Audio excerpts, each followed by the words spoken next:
Hello friends, welcome to Madhu's cooking studio. இன்னைக்கு நம்ம பார்க்க போறது டேஸ்டியான birds cradle. இதுக்கு மெயின் இன்கிரிடியன்ட் சேனக்கிழங்கு, ஸ்பெஷல் இன்கிரிடியன்ட் கம்பு.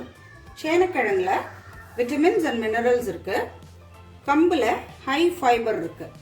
வாங்க எப்படி சமைக்கலாங்கிறது பார்ப்போம். சுவையான birds cradle செய்ய தேவையான பொருட்களை பார்க்கலாம்.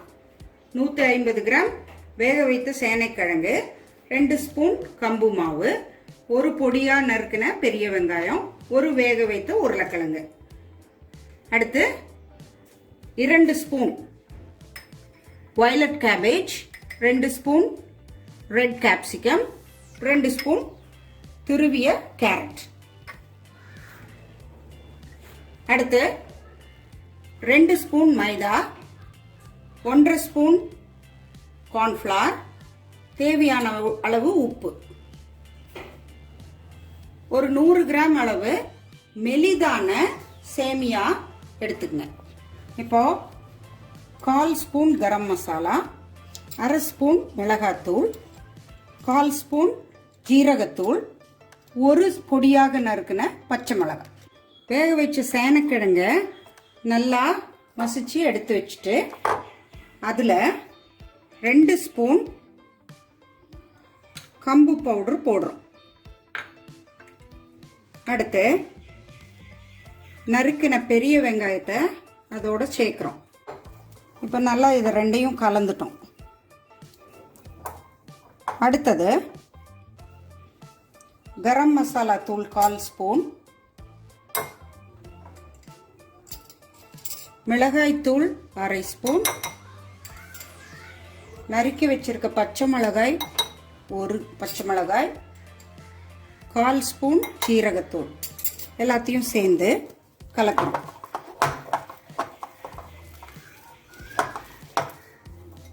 அடுத்து தேவையான அளவு உப்பு. இப்போ கேரட்ல விட்டமின் ஏ அண்ட் ஃபோலேட் இருக்கு, ரெட் கேப்சிகம்ல அதிக அளவில் விட்டமின் சி இருக்கு, வயலட் கேபேஜ்ல விட்டமின் சி இருக்கு, அதுலயும் அதிக அளவில் இருக்கு. ஸோ இதெல்லாம் நம்ம இப்போ ஒன்னொன்னா மிக்ஸ் பண்றோம்.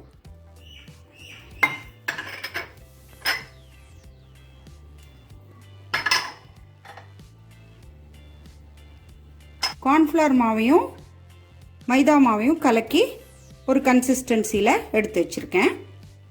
இப்போ கொஞ்சம் கையில் எண்ணெய் போட்டுக்கணும். போட்டுட்டு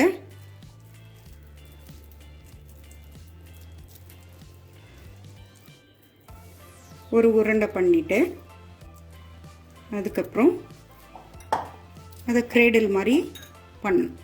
இப்போ பாருங்க, ஒரு சின்ன கூடு மாதிரி ஆயிடுச்சு. ரெடி ஆயிடுச்சு, அவ்வளோதான்.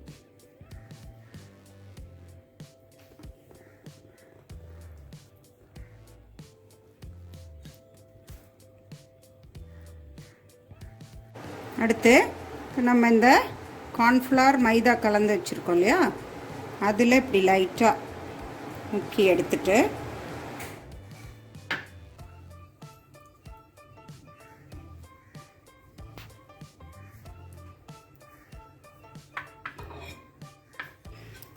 இந்த சேமியாவை இப்படி போட்டு இந்த பறவை கூடு பண்ணுறோம்.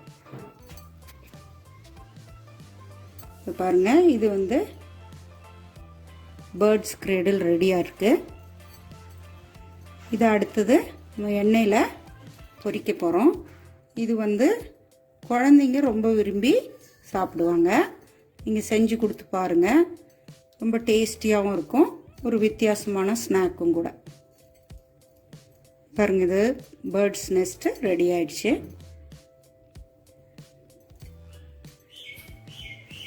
நம்ம அடுத்து இதை பொரிச்சு எடுக்க போகிறோம். எண்ணெய் ஊற்றி ஒரு மிதமான சூட்டில் வச்சுக்கணும். இது 250 ml எண்ணெய் தேவைப்படும் இதுக்கு.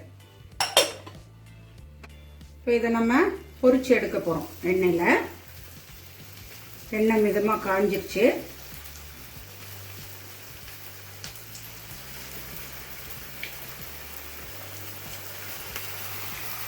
இது பொரிச்சாச்சு. எல்லாம் எடுத்து அடுத்தது இந்த கூடுக்கு வேண்டியது அரேஞ்ச் பண்ண போகிறோம். நல்லா ரோஸ்டாக ரெடி ஆயிடுச்சு பாருங்கள்.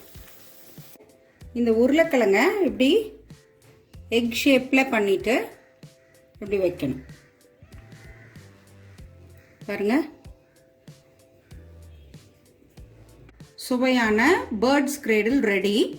இதில் நான் யூஸ் பண்ணியிருக்கிற எல்லா இன்க்ரீடியன்ஸுமே ஹைலி நியூட்ரிஷியஸ். ஸோ நீங்கள் ட்ரை பண்ணி பார்த்துட்டு சொல்லுங்கள். பிடிச்சிருந்தா லைக் பண்ணுங்கள், ஷேர் பண்ணுங்கள், கமெண்ட் பண்ணுங்கள்.